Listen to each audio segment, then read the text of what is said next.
Hello everyone. Today we're going to read another book by Dr. Seuss called Scrambled Eggs Super.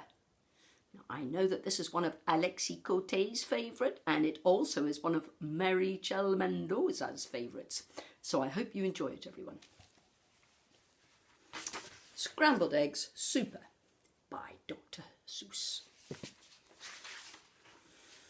I don't like to brag and I don't like to boast, said Peter T. Hooper. But speaking of toast, and speaking of kitchens and ketchup and cake, and kettles and stoves and the stuff people bake, well, I don't like to brag, but I'm telling you, Liz, that speaking of cooks, I'm the best that there is.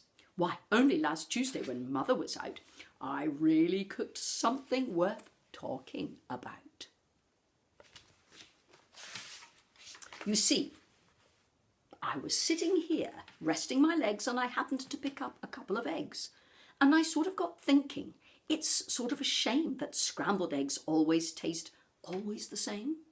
And that's because ever since goodness knows when, they've always been made from the eggs of a hen. Just a plain common hen. What a dumb thing to use with all of the other fine eggs you could choose.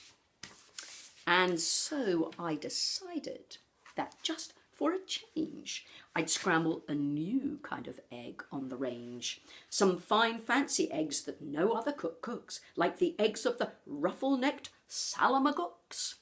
A salamagooks, say, they should be good. So I went out and found some as quick as I could. And while I was lugging them back to the house, I happened to notice a tizzle-topped grouse in a tree down the street, and I knew from her looks that her egg and the egg of the salamagooks ought to mix mighty well, ought to taste simply super when scrambled together by Peter T. Hooper. So I took those eggs home and I frizzled them up, and I added some sugar, 2/3 of a cup, and a small pinch of pepper, and also a pound of horseradish sauce that was sitting around, and also some nuts. Then I tasted the stuff and it tasted quite fine, but not quite fine enough.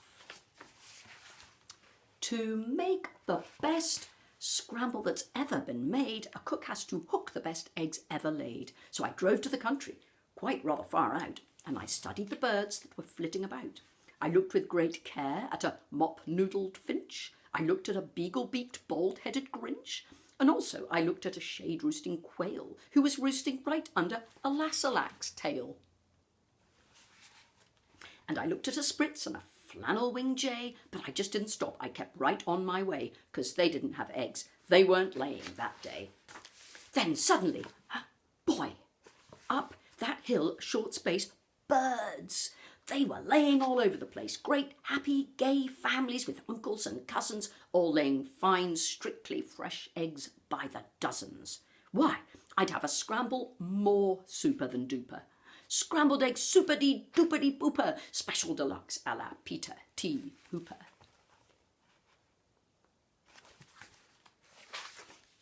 I picked out the eggs in a most careful way. I only picked those that I knew were grade A. I only took eggs from the very best fowls, so I didn't take eggs from the twiddler owls.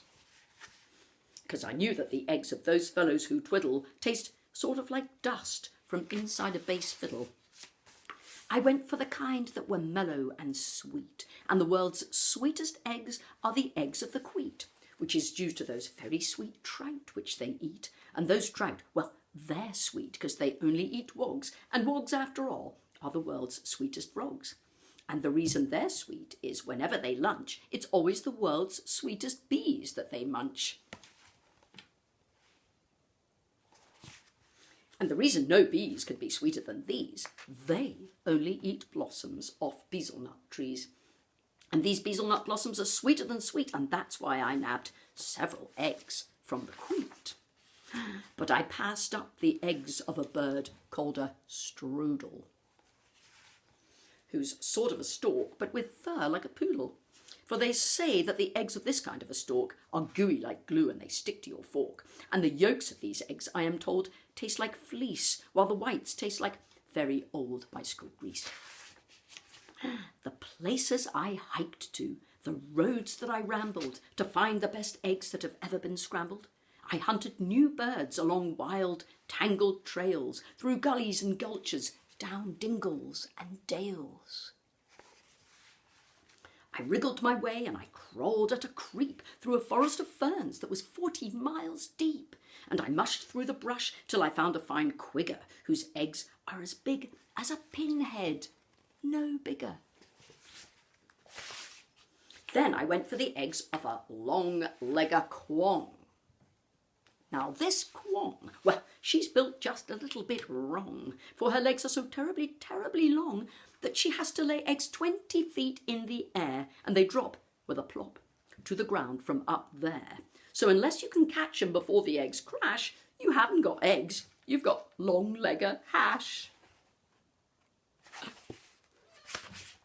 Eggs, I'd collected 302, but I needed still more, and I suddenly knew that the job was too big for one fellow to do. So I telegraphed north to some friends near Farzol, which is 10 miles or so just beyond the North Pole.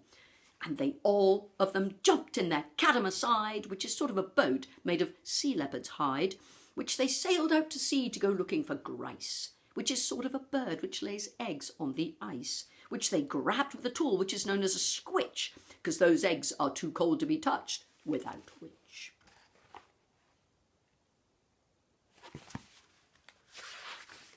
And while they were sending those eggs, I got word of a bird that does something that's almost unheard of. It's hard to believe, but this bird called the pelf lays eggs that are 3 times as big as herself. How that pelf ever learned such a difficult trick, I never found out, but I found that egg quick, and I managed to get it down out of the nest and home to the kitchen, along with the rest. But I didn't stop then, because I knew of some ducks by the name of the single-file Zumsian Zucks, who stroll single-file through the mountains of Zums, quite oddly enough, with their eggs on their thumbs. And some fellows in Zums, whom I happened to know, just happened to capture 1,000 or so, and they wrapped up their eggs and they mailed them by air, marked special delivery, handle with care. I needed more helpers, and so for assistance I called up a fellow named Ali, long distance, and Ali, as soon as he hung up the phone, picked up a small basket and started alone to climb the steep crags and the jags of Mount Struku to fetch me the egg of a Mount Struku cuckoo. Now, these Mount Struku cuckoos are rather small gals.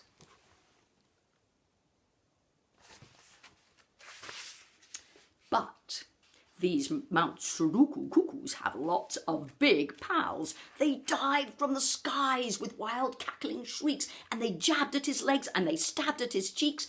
But with their yammering, clamouring, hammering beaks, Ali, brave Ali, he fought his way through, and he sent me that egg, as I knew he would do, for my scrambled egg super-dee-dooper-dee-booper special deluxe, a la Peter T. Hooper. In the meanwhile, of course, I was keeping real busy collecting the eggs of the 3-eyelashed tizzy. They're quite hard to reach, so I rode on the top of a hammock-a-schnimmick-a-schnammick-a-schnop.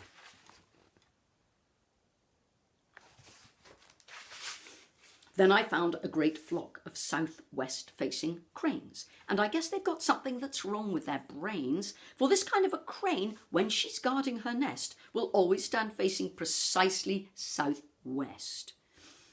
So to get at those eggs wasn't hard in the least. I came from behind, from precisely northeast.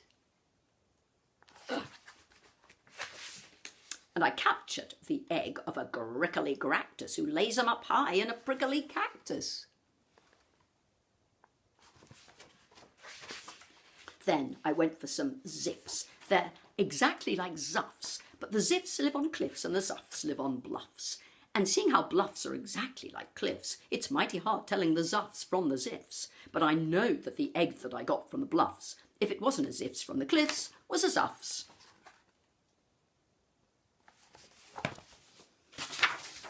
Now I needed the egg of a moth-watching sneth, who's a bird who's so big she scares people to death.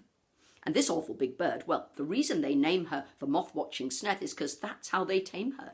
She likes watching moths, sort of quiets her mind, and while she is watching, you sneak up behind and you yank out her egg. So I got one, of course, with the help of some friends and a very fast horse.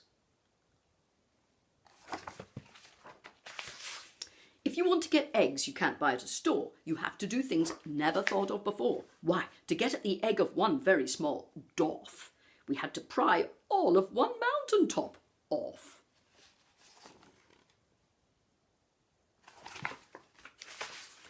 Then I heard of some birds who lay eggs, if you please, that taste like the air in the holes in Swiss cheese. And they live in big Zanzibar trees. So I ordered a tree full. The job was immense, but I needed those eggs and said, hang the expense.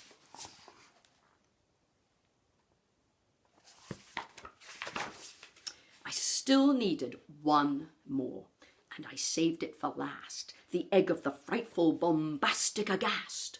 And that bird is so mean, and that bird is so fast, that I had to escape on a jillicajast, a fleet-footed beast who can run like a deer, but looks sort of different. You steer him by ear.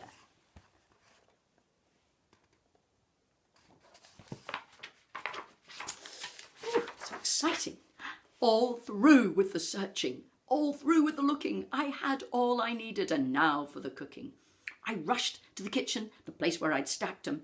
I rolled up my sleeves. I unpacked 'em and cracked 'em and shucked 'em and chucked 'em in 99 pans. Then I mixed in some beans. I used 55 cans. Then I mixed in some ginger, 9 prunes and 3 figs, and parsley, quite sparsely, just 22 sprigs. Then I added 6 cinnamon sticks and a clove, and my scramble was ready to go on the stove. Look at all those eggs. Wow. And you know how they tasted? They tasted just like, well, they tasted exactly just like scrambled eggs, super-de-dooper-de-booper, special deluxe, a la Peter T. Hooper. The end. Well, I hope you enjoyed it as much as I did. Bye.